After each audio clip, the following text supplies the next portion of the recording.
All right, so we're going to add some the workbook statistics and the smart lookup to the ribbon.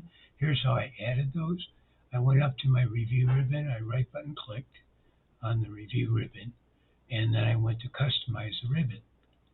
And then what I did is instead of just popular commands, I went to all commands, and then wait for it to replenish, like it took a second there.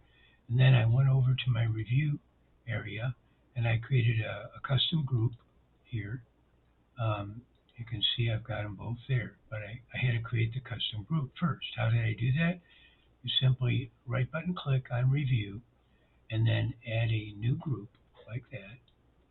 And then I've already got my new group in there. Once I've done that, then I cursor down to workbook statistics.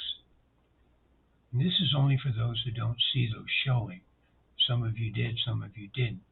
So I come down to workbook statistics over here. You're going to look for your W, and there it is right there.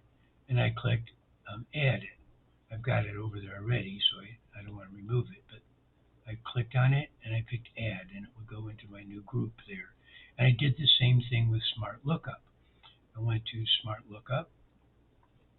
Just kind of cursor down till you see it.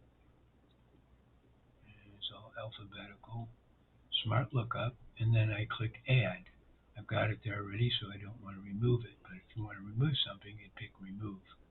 Otherwise, you'd simply click on it here and pick add, and then it will show up on your toolbar like I've got them up here on the on the ribbon. Okay.